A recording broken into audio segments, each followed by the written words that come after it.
Yuhu! Anybody house? Semua kita disinari oleh kasih dan cinta.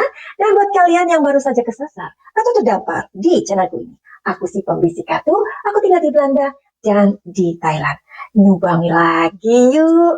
Oh iya Besti, kasus Subang itu udah nyampe mana? Jadi Madam Suki ini kan lagi sibuk beberapa hari ini, nggak nyubang-nyubang ya kan? Madam Suki mau tanya, kasus Subang itu udah nyampe di mana?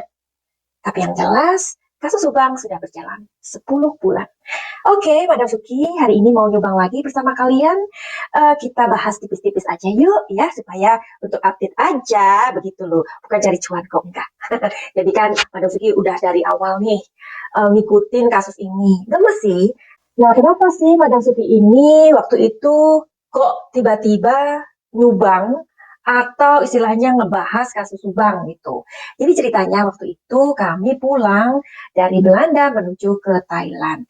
Nah, di situ Besti, kami ini di apa ya, maksudnya kan nggak boleh keluar kemana-mana ya, gimana dong dengan Tante Koronces itu pada waktu itu. Jadi itu ada di bulan September nggak salah, September awal, kalau nggak salah tanggal-tanggal 2-an gitu deh.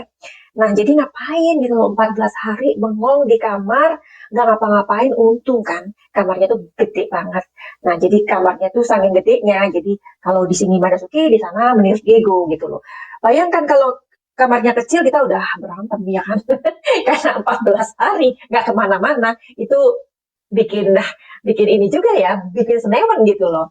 Nah, jadi akhirnya pada saat itu karena aku melihat YouTube, jadi ini apa sih, ini berita apa sih? Nah, mau nggak mau akhirnya ngikutin jadi ketarik gitu, ketarik pengen memprediksi karena kan ngintip-ngintip lewat tarot-tarot itu adalah bagian dari pekerjaan Madam Suki gitu. Sebenarnya sih nggak suka ngintip, enggak gitu loh.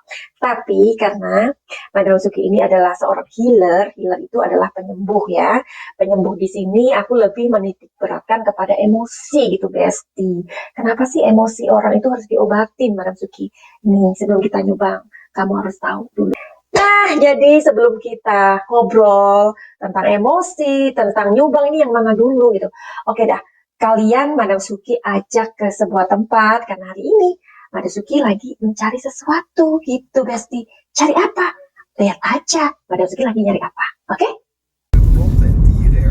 Goedemorgen, goedemiddag, of goeienacht.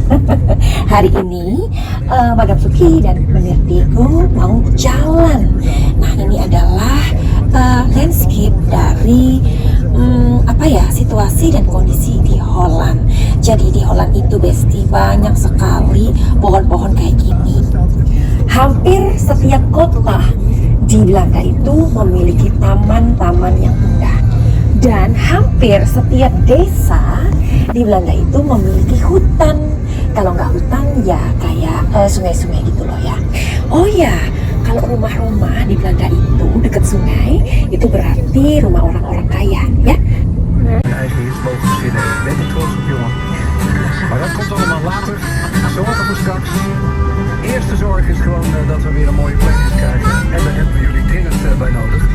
Dus als je wat wil aanraken, ben je van harte uitgenodigd via de app van Radio Veronica. Om dat maar dan ook onmiddellijk kenbaar te maken. Kom maar. En wij hebben dan zeker tot 4 uur dat vanmiddag zendtijd ingeruimd voor de perfecte playlist. Waarvan alle ingrediënten, maar dan ook alle ingrediënten bij jou vandaan komen. Laat het weten via de app van Radio Veronica. Als je de app van Radio Veronica al hebt, nou heb je er ophouden. Vandaag gaan we naar Fietswinkel. Jullie willen kijken? Come on! Hari ini kita mau lihat sepeda dan harga sepeda. Lihat harganya. Dan kita mau memilih untuk dibawa ke Thailand. Karena di Thailand itu sepedanya nggak sebagus di Belanda.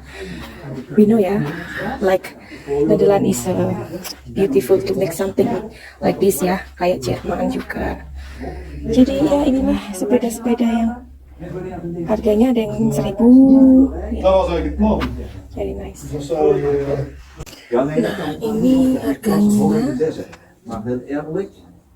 99 ya. Ja, maar dat is wel gevaarlijk, hè? Meningkatnya jumlah kendaraan membuat kebutuhan akan tempat parkir kian meningkat.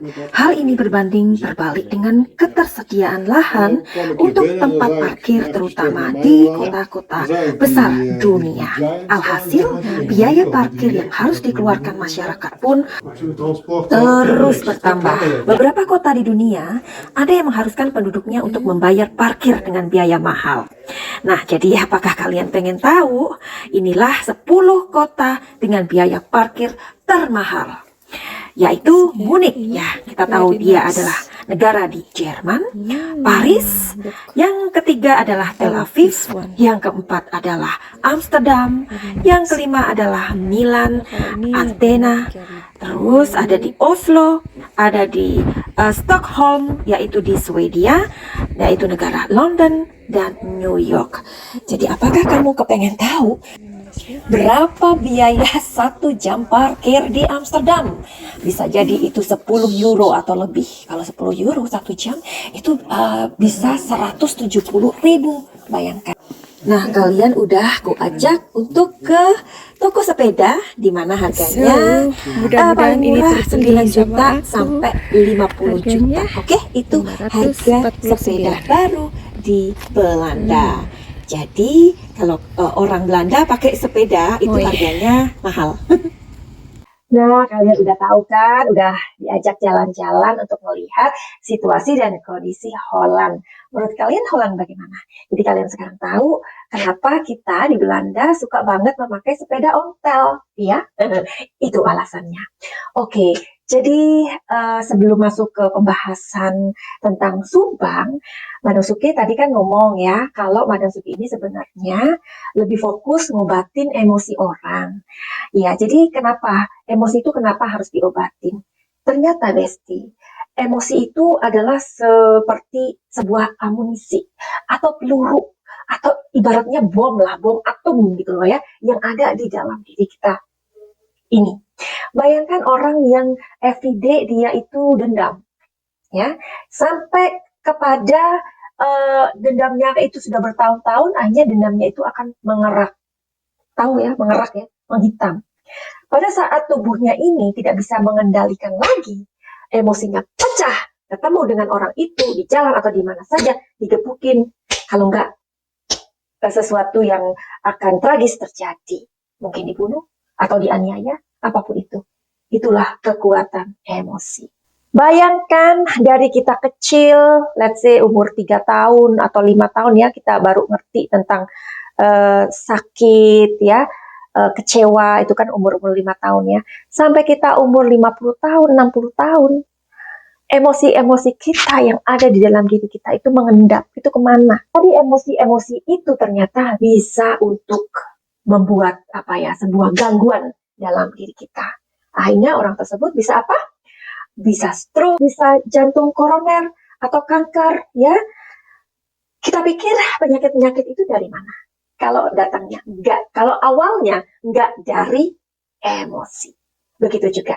Ternyata dari emosi-emosi yang kita punya ini, jika kita tidak mengobati, jika kita tidak menyadari kesehatan mental kita, kesehatan emosi kita, hati-hati. Emosi-emosi itu akan membentuk diri kita dan akhirnya apa? Kita tidak bisa melihat dunia yang indah ini. Makanya kenapa banyak orang yang pengen mengakhiri kehidupannya? Karena emosi-emosi di dalam diri mereka yang tidak ada tempat atau tidak terselesaikan. Jadi itulah pekerjaan Madam Suki, ya. Tetapi kenapa aku juga bisa melihat emosi orang itu dari kartu tarot. Begitu. Jadi itulah kenapa Madam Suki menggunakan tarot. Jadi itulah kenapa Madam Suki terlanjur membahas kasus Subang ini, karena waktu itu ada di karantin 14 hari, nggak bisa kemana-mana. Begitu, Besti. Oke, hari ini kita lanjut aja.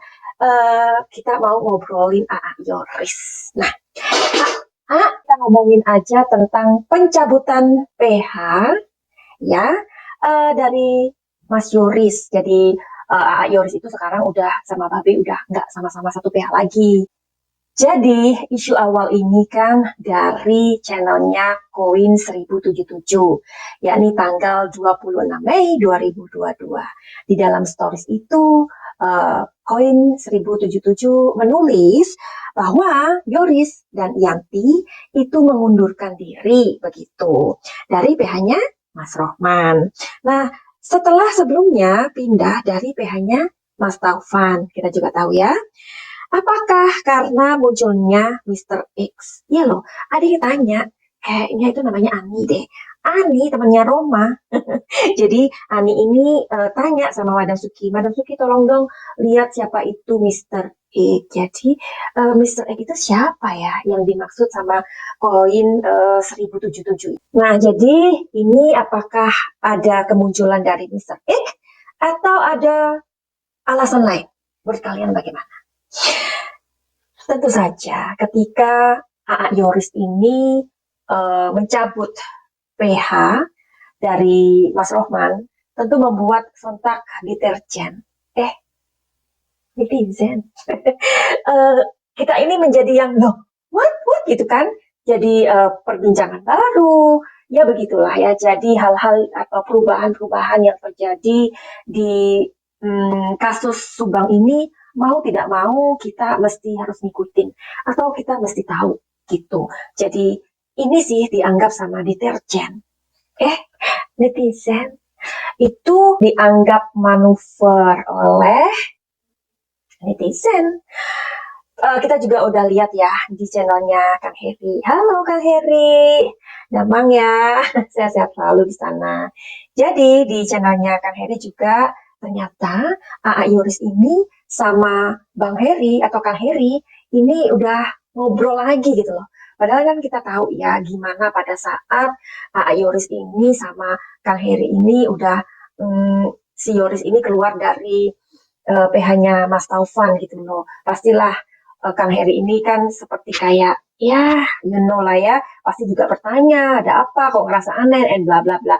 AA Yoris menceraikan Danu, setelah itu kan tidak ada tidak ada komunikasi lagi gitu. Yang terlihat sih seperti itu ya kan, barangkali aja setelah itu kan hubungan Kang Heri sama AA Yoris nggak sedekat waktu mereka si Yoris dan si Danu ini bersatu ya kan.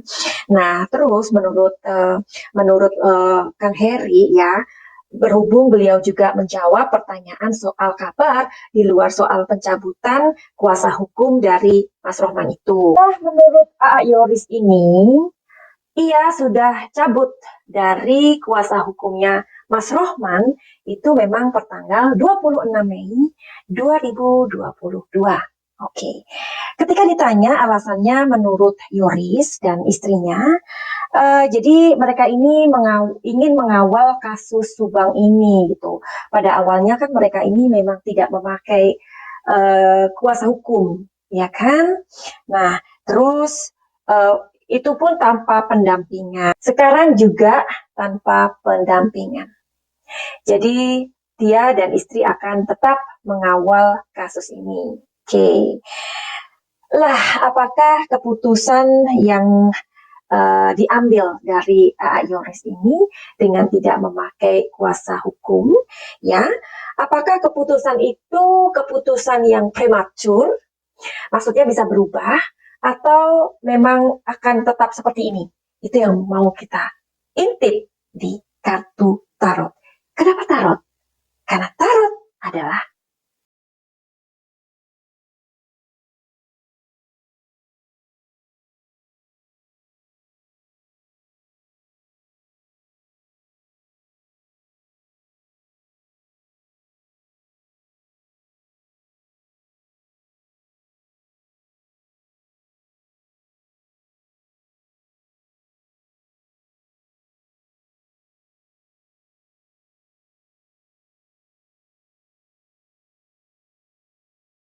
kita akan intip kartunya AA Yoris ya. Jadi apakah pencabutan kuasa hukum itu sifatnya prematur atau sulit gitu loh. Oke, kita mau lihat ya. Apakah nanti akan ada lagi orang yang mendampingi dia, ya kan? Nah, sebenarnya ada juga pertanyaan dari deterjen. Netizen. Pertanyaannya, apakah ini sebuah sebuah manuver gitu loh. Jadi AA Yoris ini kan orang yang tidak ada jejak ya di kasus ini dibandingkan dengan si Babe dan Danu, ya kan? Jadi sepertinya memang aman-aman aja karena nggak ada jejak gitu loh. Makanya itu loh keputusannya tidak memakai atau keputusan dari AA Yoris ini mencabut kuasa hukum dari Mas Rohman. Dan ini adalah sudah kedua kali. Kita lihat ya, apakah keputusan ini solid. Kita pakai ini dulu supaya seru dong.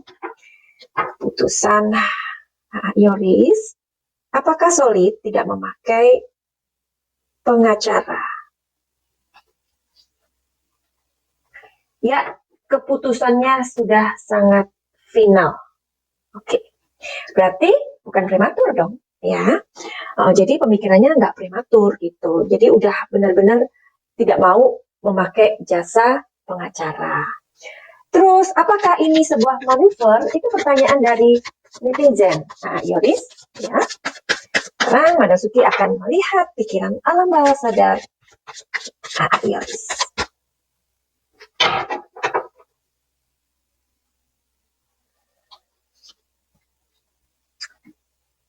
Oke. Eight of Cups. Knight of Wands.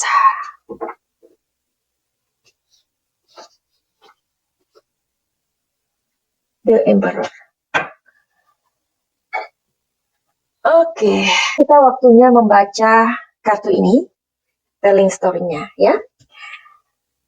Eight of Cups, sebenarnya ini adalah sebuah pemikiran yang datangnya tidak 1 hari, 2 hari, atau seminggu, atau sebulan, enggak ya. Ini benar-benar dipikirkan setiap hari sama AA Yoris ini ya, sama istrinya tentunya.